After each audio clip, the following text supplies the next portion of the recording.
Nobody would have thought that I would be the one. Rhyner, sports talk.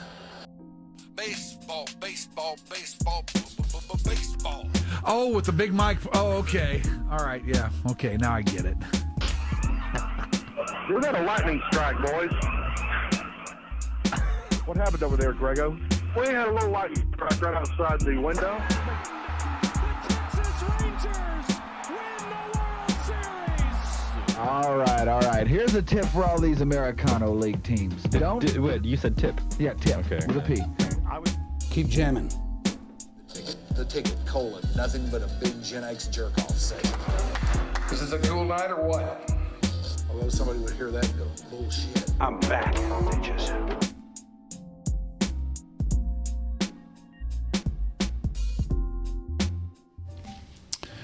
And good day to each and every one of you. Welcome to another episode of Your Dark Companion, or YDC, as the more initiated care to call it. Good to have you with us today. We are here inside the nurturing biosphere of the mothership. It is the 3rd of December. This is episode 176. We have Ashley, we have Becca, we have Shoopy in here with us, and we have today's guests, who, if what we see going on out there in the realm of the podcast is any kind of true indication of what's shaking out there, then I think you might enjoy these guys. They have come into the Sunset Lounge fold with us here at Stolen Water, and they do a true crime podcast. The podcast is called Signal 51. They are on my immediate left here. The fellow with the beard, that would be Jake White. Hello. And on his far right, looking far, far more serious than Jake White, is John Henry. Yay. We often Good get afternoon. that. Thank you Good for having afternoon. us. Good to have you guys here with us. I'm really looking forward to finding out just what it is about the true crime podcast scene that's got everybody so worked up. Yeah. And it's, I got to tell you, I'm very excited about having you boys here under our wing. Looking forward to hearing exactly what you bring. Now, Signal 51, let's start there with the title of the thing.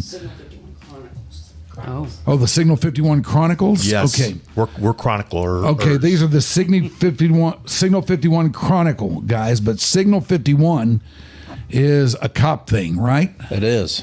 So that was a radio code for investigation in Fort Worth. So it's kind of this all-encompassing term or radio code.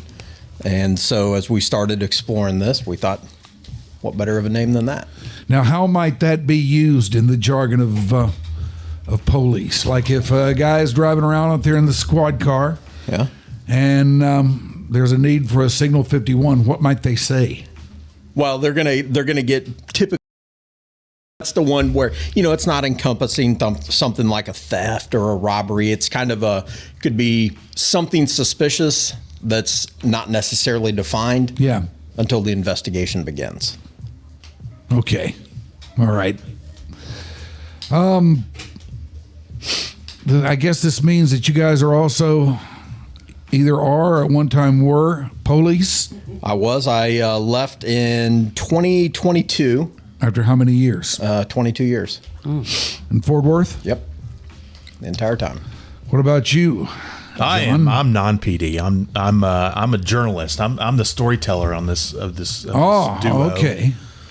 I work for the Star Telegram for a long time in sports mostly. I grew up in sports, and I hold distinction as the first person laid off twice by the Star Telegram. So I got laid off in sports, and then my old boss, you probably know Celeste Williams. She called me back and said she was the sports editor at Star Telegram. She called me back and said, "Hey, you want to write for us again?" I said, "Yeah, sure," as a contractor. And then News hired me out of there to cover the city of Fort Worth. Mm-hmm. And I told my new editor, John Gravois, God rest his soul, he just passed away not long ago. I said, you know what this means, right? And he goes, what?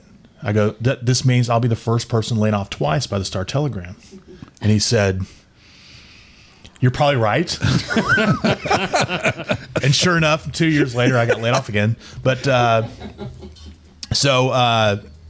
my old sports editor called me back to write again in sports as a contractor, which I did.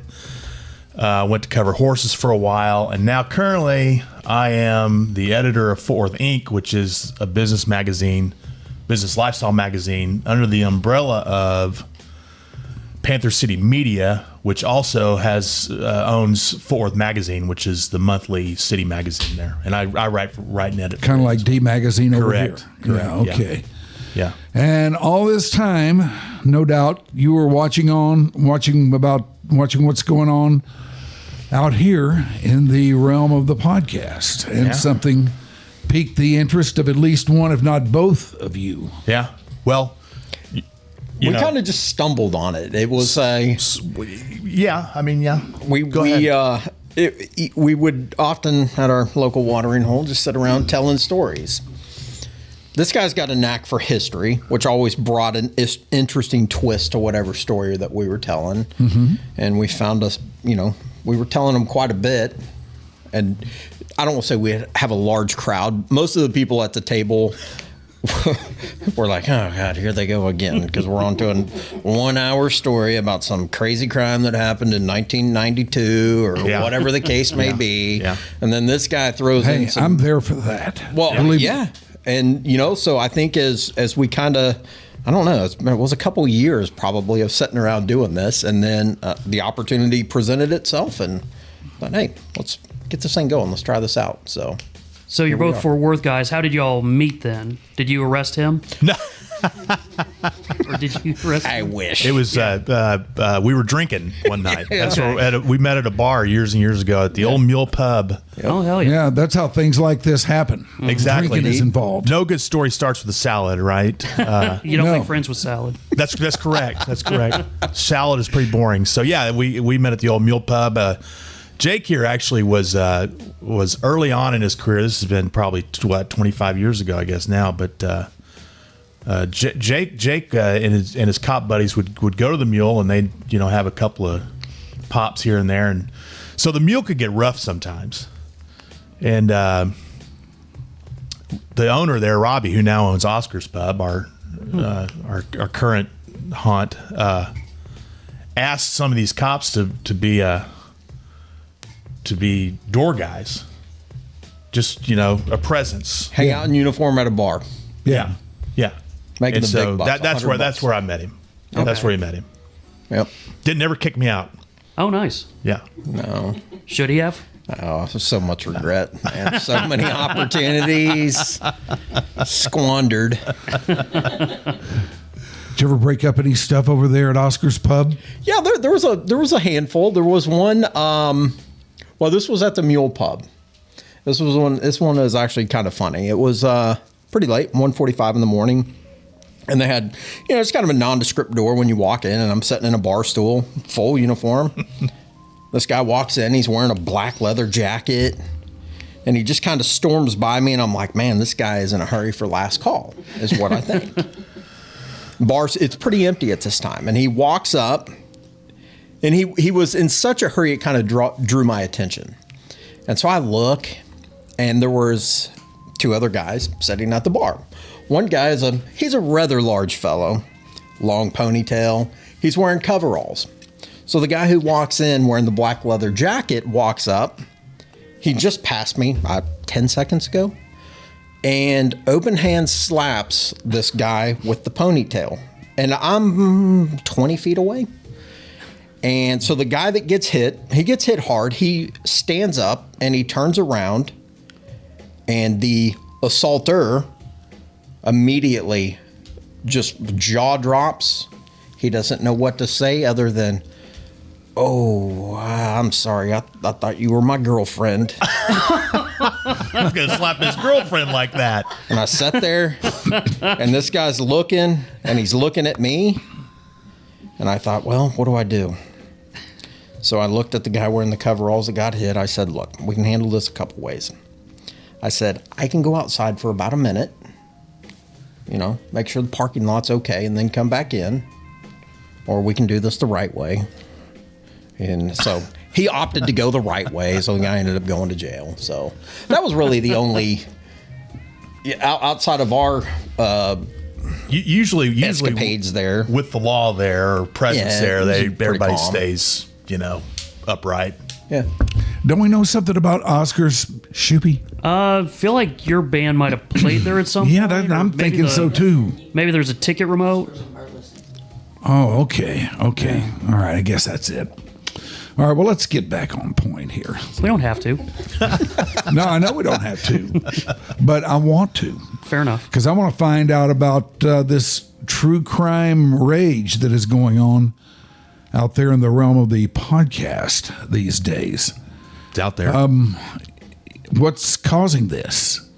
Is it just a wealth of stories and good storytellers, or is there some outside force that is moving this along, or what's it looking like from where you sit? We've been asked that before, and I don't really have a clear answer, but I think it's the intrigue of mystery and the unknown, as well as kind of the dark side of the human condition, which is very curious to a lot of people. Yes. Because I don't care who you are, everybody has it appeals to a lot of people.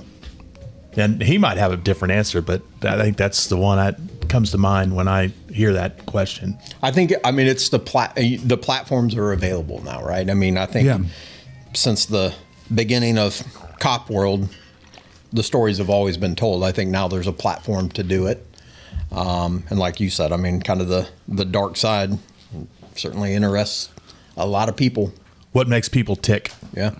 Yeah. There's a lot of internet sleuths now. Oh, there are. I was going to say, it feels like it's got a chance to be kind of more interactive, I guess, now. Yeah, yeah, exactly. I would assume that listeners will submit ideas, or they'll kind of try to beat y'all to the punch maybe on certain stories. Like, it has definitely become, whether it was, right around the pandemic or a little before, but it feels like that's when it really started to catch on, maybe because people had so much more time to just check out that stuff. But I know, like, my fiance, she just is listening or watching, all the true crime stuff. So I know that she'll be tuned in for your stuff, but it seems to fascinate a lot of people, and I'm glad that we have one in our stable now. Yeah, no, we're very excited to be here. I am too. Is true crime different from other kinds of crime, or is that just an adjective that got attached onto it, or we don't deal in lying criminals now. So what kind of stuff are you guys looking for? I think when we kind of, as we go through ideas, right? Obviously the big ones are the murders, right? Everybody those are the ones that the stories that people like. But everybody's into a good murder. Yeah, they are. They really are. Yeah. But there's a lot of other just crazy crimes that happen, and sometimes they're drawn out. There's. It kind of. I think we'll kind of run the gamut with what we do. We don't want it to be all murders, right? I think there's so many other topics when you look at crime that are equally as fascinating. So I don't know. We're excited to kind of see. Yeah, and one thing we want to leverage is Jake's experience. He's got some really wild stories. We start every broadcast or show with the blotter. Kind of weird and wacky stuff that police officers would respond to, and he's got his own great stories. The gun show stories are just crack me up. Those are funny. They're You run into Grego at any? No, I have not seen him there. You might. I would have recognized them. I know. Yeah. It's amazing though, the people that go to these gun shows. I don't know what, a third of them are either wanted or have a warrant out for their arrest. There was a whole bunch of them. There was a third that were dressed up. You're talking late 40s, early 50s, mid 50-year-old dudes that are coming up dressed like they're going into combat. Right. And then you had another third that were probably had no reason to be there buying a gun, or probably were prohibited from doing such. And then you had another third of what I guess you could call normal, relatively normal. Idaho normal. You have the whole, like, it's a family day thing. Oh, yeah, that's a good point. That's a big one. That is true. It is definitely a family affair for many of them. Yeah. So, well, I mean, guys going there with their dads or yeah, you'll get them going there with their kids, things like that. Yeah, the whole family, a whole gaggle of them, I guess. Yeah. Now, are you guys going to look into like organized crime stuff or? We've actually done on Jacksboro Highway in Fort Worth. It was loaded with gangster types in the 50s, particularly. And man, I love hearing those stories too. Yeah, and we'll be doing those absolutely for sure. I tell you, there is no more romanticized street in the entire Dallas-Fort Worth area for me than the Jacksboro Highway. Yeah, right. I mean, when I was a kid, I would hear, like, I'd be listening to KFJZ or something like that, and I would hear them advertise something going on that was happening out on such and such address on Jacksboro Highway. Yeah. And that just sounded wild to me. It was. We didn't have anything like it over here in Dallas. No. But the Jacksboro Highway, man, that sounded like a place you wanted to be. Yeah. Or maybe now. I mean, why not now? Yeah. Oh, they got it quote unquote cleaned up there, so it's not like it was. Yeah, they always ruin a good thing. Yeah. Yeah. Bullshit. Oh, is that right? You have stories? No. It's creepy when you drive down. Oh, I mean, it's cleaned up in a different way. Oh, okay. What do you mean? I haven't been to on Jacksboro Highway. It's just, no more gangsters or anything like that. It's just, it's kind of run down, depressed, I think. It's run down is what it is. Okay. Yeah. Yeah. But back in the day, if you were going to stir up some shit over in crazy Fort Worth, or if you just show up there and you're looking for some, or whatever the case may be, if you were looking to get into or start some trouble, that place was lined with places where you could go to do it. Absolutely. So like what kind of places? Like gambling houses. Gambling dens, bars, that type of stuff. Gotcha. Yeah. Or bars with gambling houses. Yeah, exactly, secret yeah. gambling rooms in the back and everything, Okay. I mean, there's a lot of off the grid stuff that we would look at today as being off the grid that went on the Jacksboro Highway. We had an incident in Fort Worth about 35 years ago called the Glass Key. You might remember the Glass Key murders. So that was a restaurant / bar, but really just a gambling shack. And then they shut it down at 10, and it was a gambling joint. And there was tens of thousands of dollars that were just sitting around there. And sure enough, somebody busted in the place at 4 a.m. or something, and they killed 4 or 5 people. Killed 4 or 5 people and collected. Yeah, killed 5 people, wounded 4 others.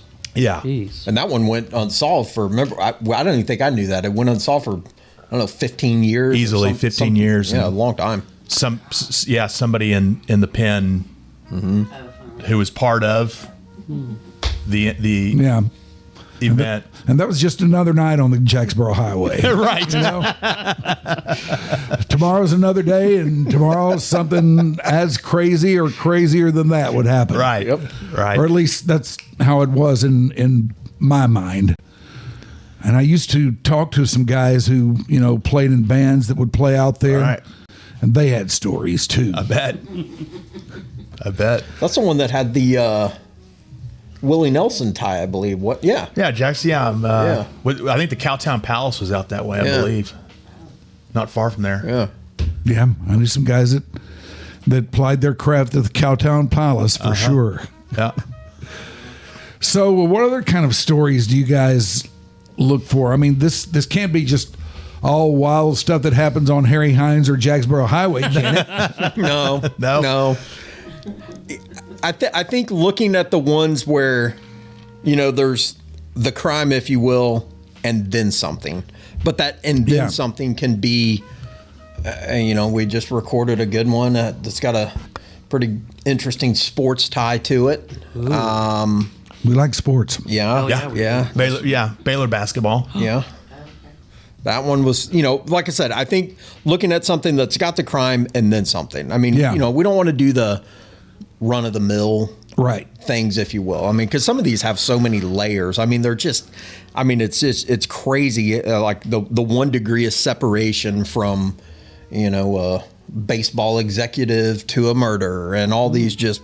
The TCU, there was a homicide in 1970, I believe, right outside of a high school basketball gym that's still there near Farrington Field, and it involved two TCU football players who had come back from Christmas break and went to go watch. One was from Carter Riverside, and his alma mater was playing Como, which was one of the last segregated high schools in Fort Worth. So there was some racial tension there in 1970, as you could probably imagine, and a fight breaks out after the game, and somebody pulls out a gun, boom, kills the TCU football player. And now I'm having trouble remembering his name, but a future NFL football coach was there that night. Cardinals coach in 2000, I think, is the color commentator for Panthers or Titans. Might be Titans. It is Titans. He's a color commentator for the Titans now. Yeah. But he coached for the Cardinals, and Dave McGinnis. Dave McGinnis. That was it. From Snyder, Texas. He'd come home a week early, and they went to this game, and he got involved in this thing. So there's always the world is so strange that there seems to always be some sort of additional tie of interest that we uncover. That's what makes it great. Yeah, it really does. That's what unsolved or forgotten cases. Just kind of forgotten cases. Some of them are unsolved. Yeah.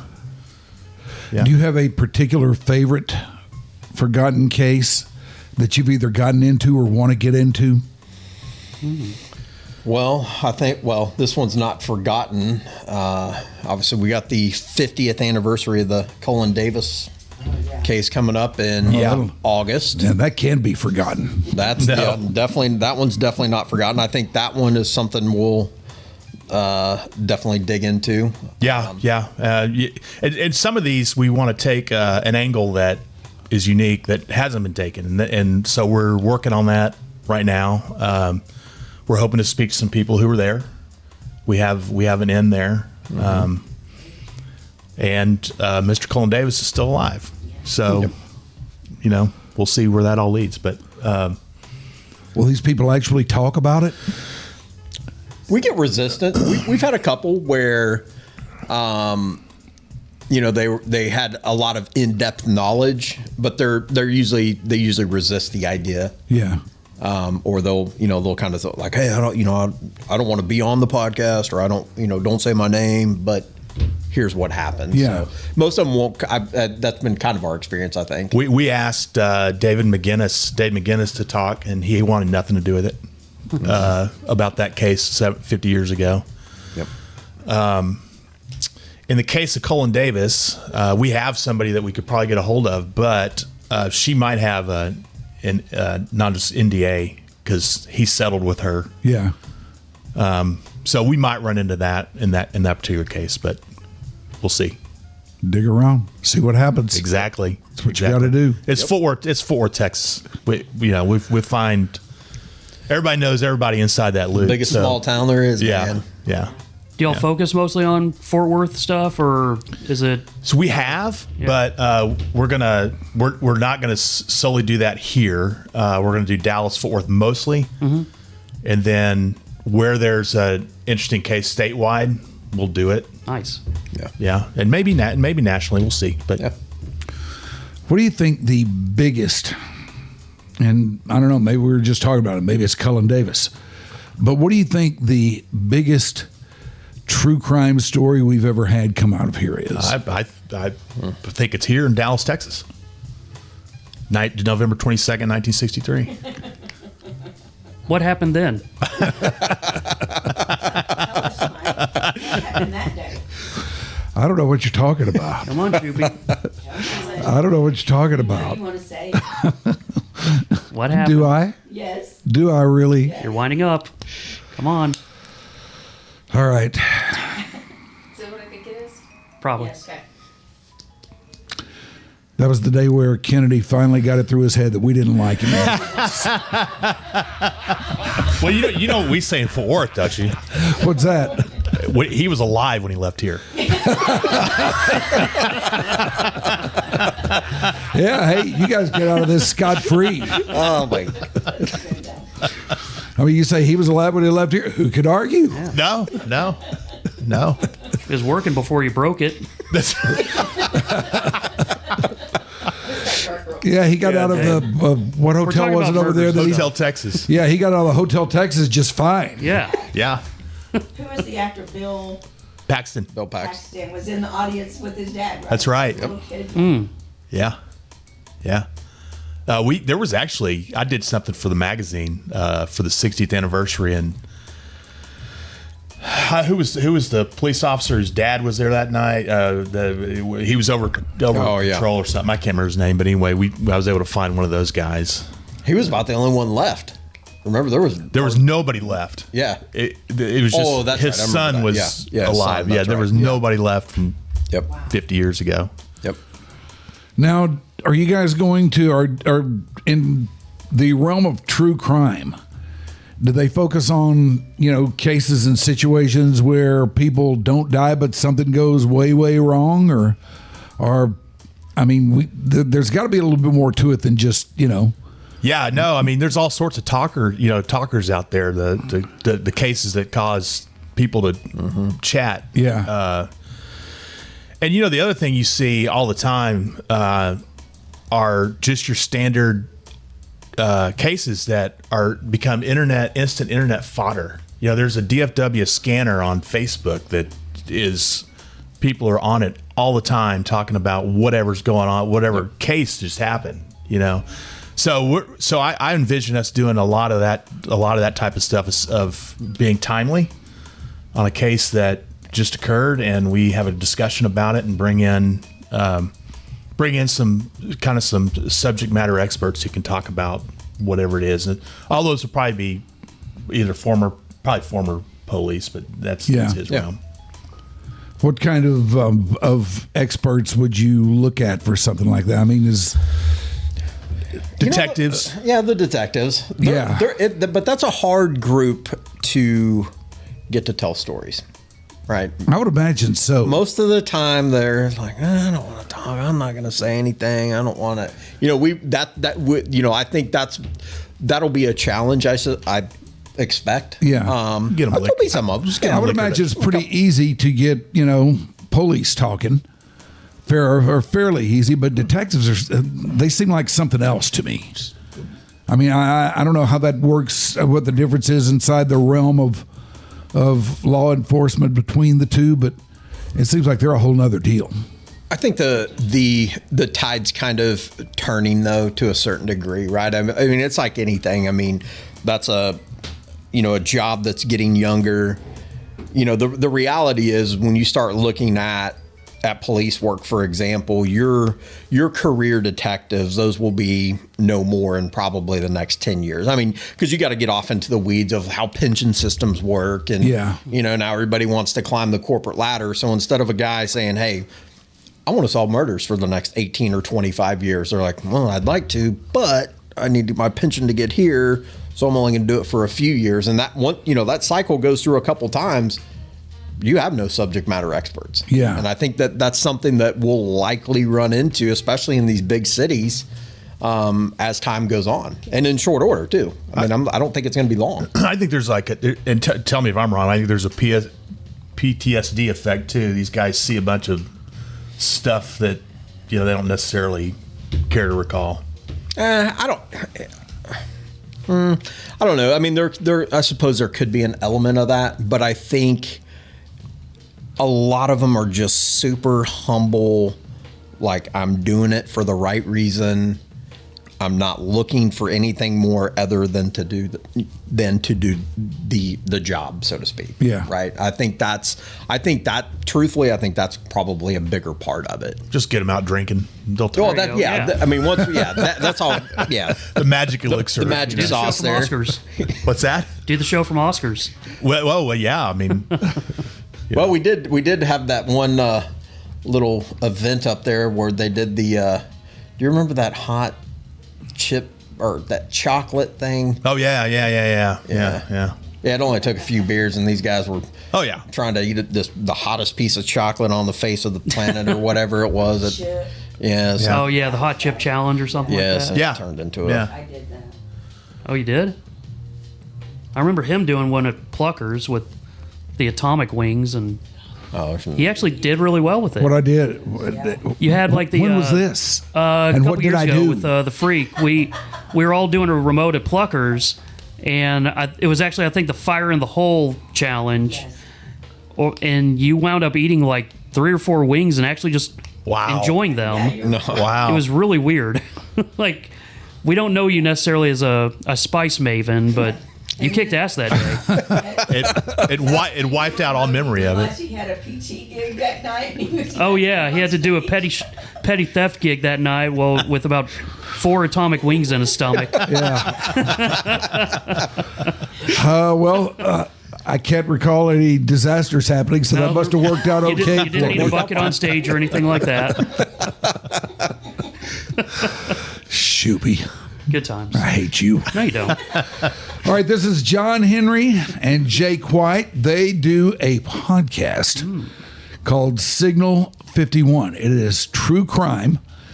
And we're going to be back with them a little bit more in just a bit here. But right now, we have come to that point in the afternoon / evening / morning / deep night, because this is a podcast that you can listen to anytime. But we have come to that point where it's time for the dreaded and feared mid-show read. Don't be scared. It's nowhere near as bad as it sounds. In fact, if you guys just want to kind of zone out for a few seconds. I'm good at But that. still pay attention to what he says, because you might like their stuff. Yeah. Yes, but we're more concerned about you liking it than anybody else in this room, because maybe you're one of those guys who's walking around out there and you don't know how, you don't know why, you don't know when it started, you don't know what to do about it. You just know that you hurt. And you know that you don't sleep as well as you used to. Something's wrong. You can't put your finger on it, but you're in pain. And that's kind of a bummer, man. That is a real bummer, because I found myself there in that very situation not too terribly long ago, and I can't swear that I'm not going through it again right now. But the question is, what do you do about this? Well, CBD helps. That's one thing I have found out. CBD does help. And that's why you need to know about the CBD House of Healing. I went to the CBD House of Healing, and I got to tell you, I'm a skeptic on just about everything. And I thought I was going into some kind of head shop. I was going to look around, see that there was nothing in there for me, and walk right back out. And that would be that. But no, I went in there and I talked to the owner, Summer, who, by the way, is also a registered nurse. And she said, well, tell me what's going on. Let me see what I've got. And I did. And she went and saw what she had for it.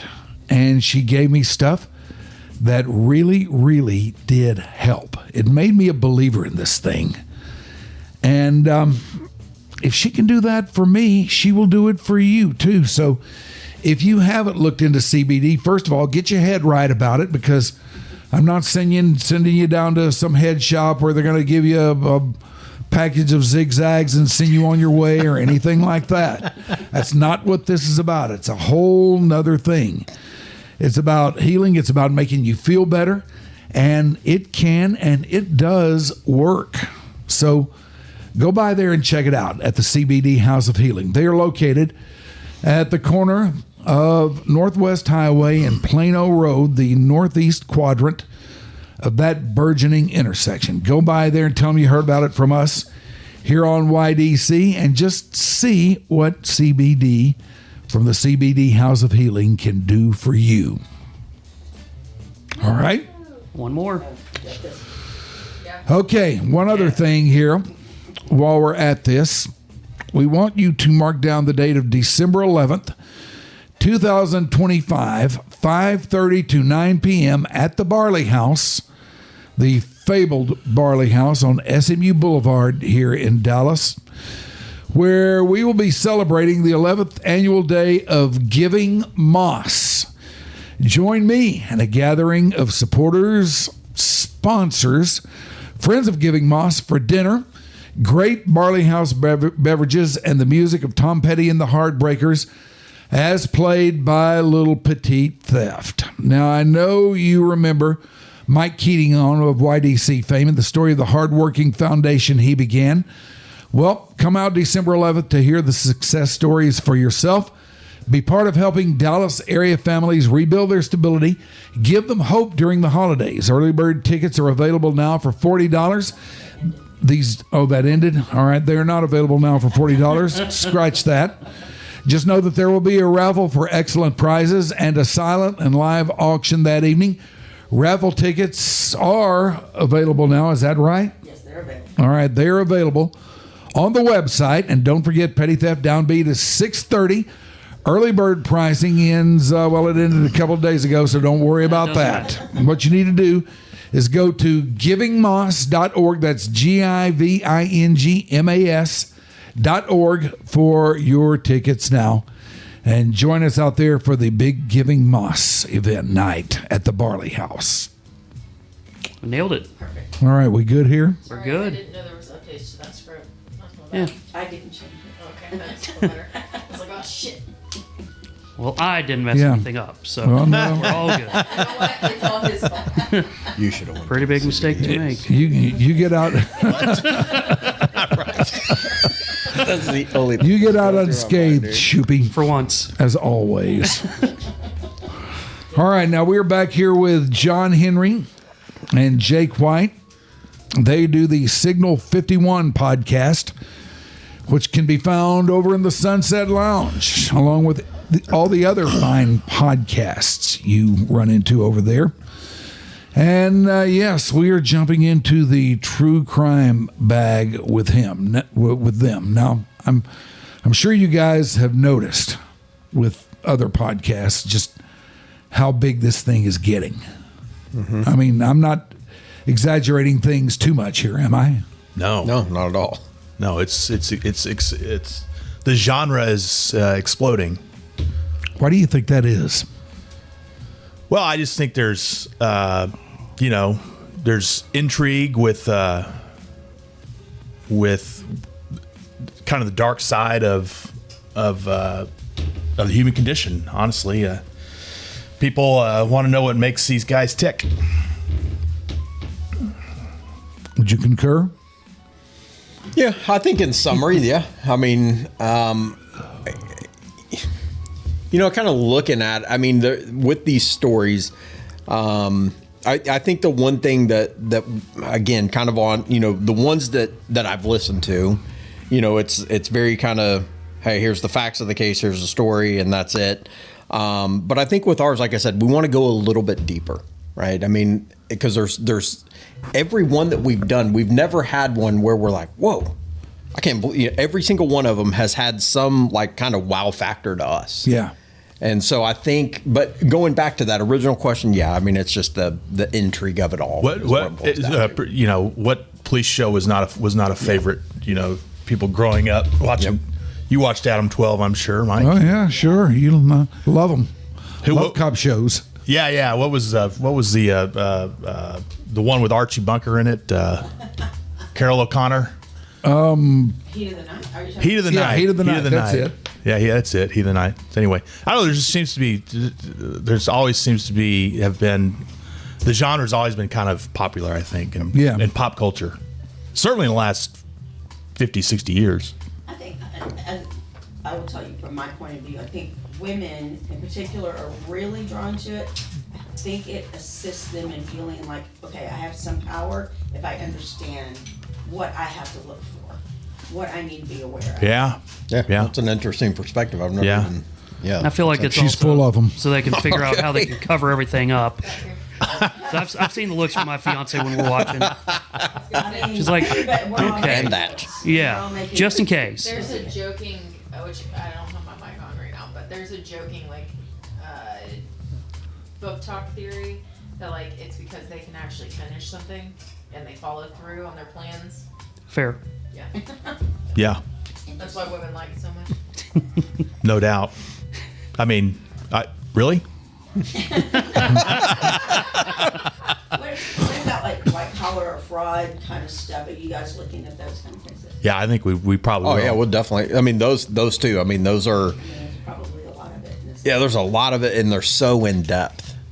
I mean, there's so many twists and turns, and even those they don't have the violence, the gore, or anything like that, but they still have the victimization. Yeah. Right? There's still that whole avenue of what was that? How did they think And how it started, where it usually starts with something kind of small. It's what kind of like Office Space, where it's it's fractions of a penny, and no one's going to get hurt, no one's going to notice, and then all of a sudden, one mistake, and there's $1 million in their account. They're like, oh, that's not good. And that hits really close to home to a lot of viewers too, because a lot of people, you're more likely to have been screwed by some sort of white collar crime than ever run into somebody who's going to kill you. Do you think you have to have a particular background in that type of law enforcement to really drill down on that? I think in a lot of them, yeah. I mean, because they're, like on those murder ones and transparent. I've never been a homicide detective. I was in undercover assignments most of my career. Yeah. There's there's just so many different avenues and so many different elements and things that you have to explore on every single crime.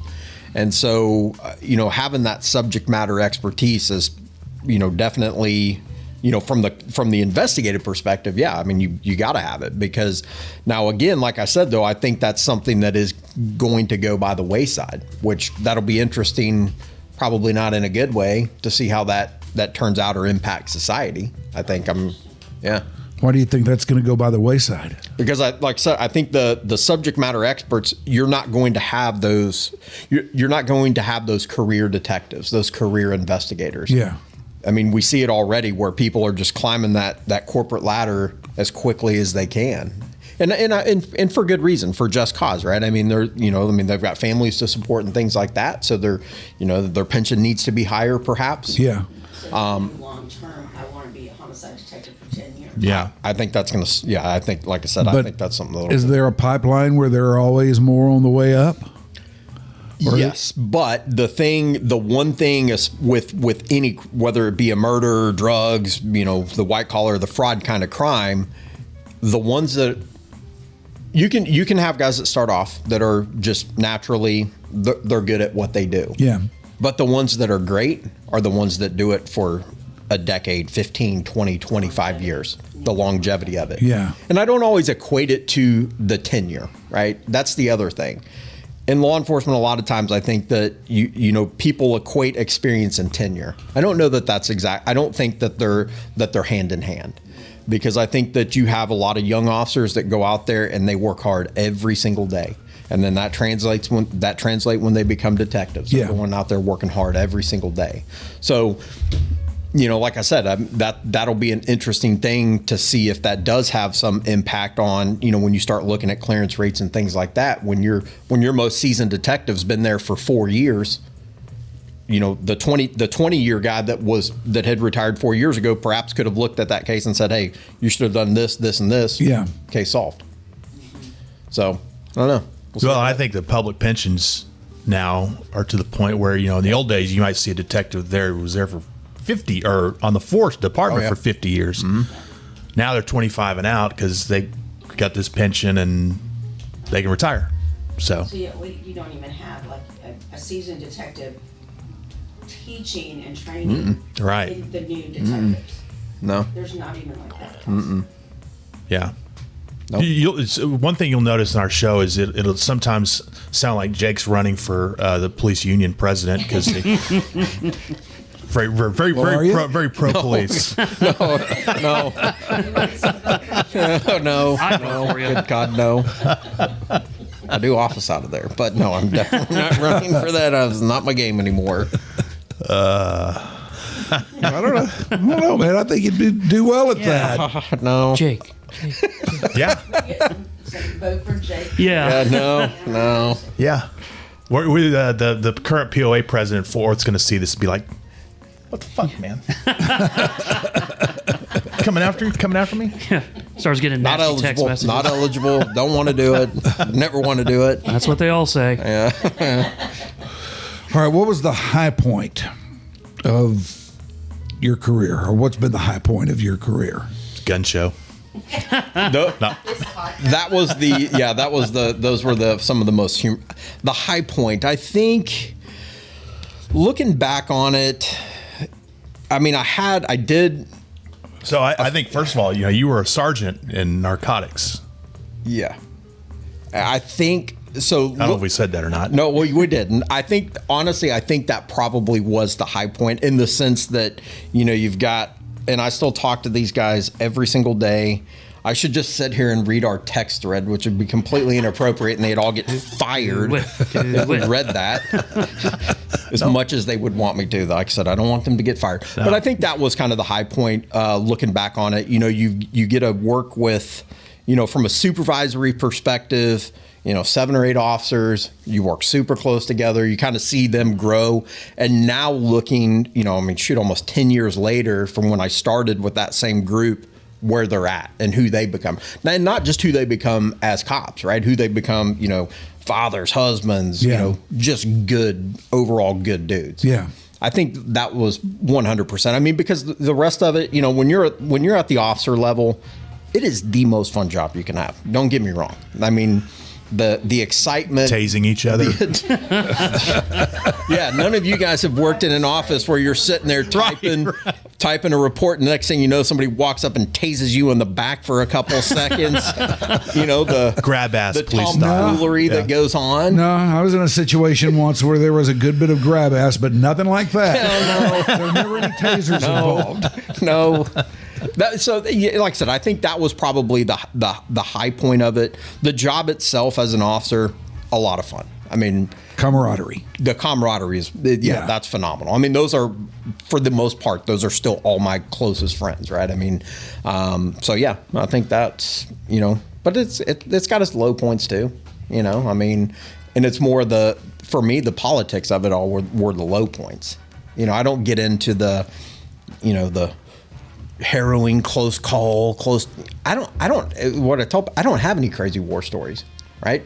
I never had a close call. I'm never in a fight for my life. I'm never, were we there for crazy things? I've noticed that. I've been trying to fish it out of you guys, and I haven't been able to do that yet. Yeah, no, I mean, it's just... Yeah, working undercover at Gateway Park is kind of harrowing. I'll tell you that much. Yeah, there is that. You're right. I forgot about that. You just peeled that scab off, John. When you worked undercover, did you wear like the Groucho Marx glasses and stuff, or no? In the movie, that's the way it'll be. Yeah, it would have been cool. My beard used to be red, very much a ginger style beard, if you will. My man. Yes, indeed. Mine, I had grown one for the better part of 2 years, and it doesn't grow straight. It's just curly and it was hideous. And I'm in my 20s when I have this, and I looked ridiculous. I had hair back then. It was kicking loose, but I had some, grew that out. Looked like a homeless guy coming off of Camp Bowie. Yeah, looked like, honestly. That was, or the Kentucky Headhunters. The guys. That was the go-to. I think for the most part was just how I remember one Halloween some 20 years ago. We go to this Halloween party, and the most ridiculous thing was for my costume, I had to make a sign that said "We'll work for beer." And that was my costume. Just showed up like that. That was it. And my poor wife, she's sitting there like, oh my God. What have I gotten myself into? She still hasn't figured that out yet. No, Lord, no. Yeah, I thought I was married to a police officer, but he's just playing dress up every day. Right. Pretty much. Yes, he's got it. Right. Well, man, I'm really looking forward to getting into Signal 51. First episode released on Monday. First, it will be released on Monday, or all right. First episode came out on Monday. I'm really looking forward to getting into this and seeing where it goes, and mainly just finding out what this true crime phenomenon in the realm of the podcast is all about. You know, Sure. because it's big. Tell them about the first case. Ooh. Even the second one. Yeah, we can. Yeah. Okay. Give us a little teaser taste. on All the, right. on Okay, the first sure. couple, John. The first one's really good. So the first one involves the case of the Koslow murders in Fort Worth, and Jack Koslow he owned a fur apparel business in town, and somebody breaks in the house in the middle of the night and tries to kill him, and that's a winding trail. The second one is the kind of the bizarre story of the Baylor basketball scandal, which, you know, you say Baylor scandal, you think of Art Briles and all that stuff, but there was actually one before that was probably worse than the Art Briles thing. But anyway, we dive into that as well. So Can't wait. yeah, Yep. Can't wait to check it out. You guys should check it out too. It is called Signal 51, John Henry, I'm sorry, 51 Chronicles. Signal 51 Chronicles. Mm-hmm. All right, Signal 51 Chronicles with John Henry and Jake White. Jake, don't call me Jack White. Oh, I get that 3 times a day. right. Every day. Yeah, I was really going to try to get out of this thing without doing that, and I just slipped. So, screw me. All right, that is it for Your Dark Companion today. Let us leave you with the way we always leave you, and that is, if you like what we're doing up in here, what we need you to do is get us out there. Share us, like us, send us around to your friends, get them in on this thing.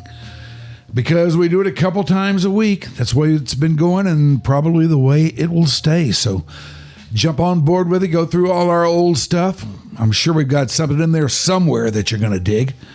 But check all that stuff out and keep this thing going for us. Like us, share us. That is the way out there on social media. So help your brothers here at YDC out. Your brothers and your sisters here at YDC out. That'll do it for today. Thank you, Shoopy. Thank you, Ashley. Thank you for being by the channel. Goodbye. Bye.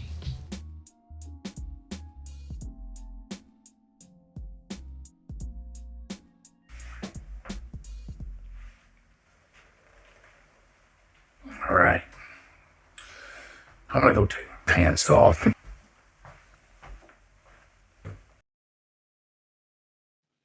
Your Dark Companion is a Stolen Water Media presentation.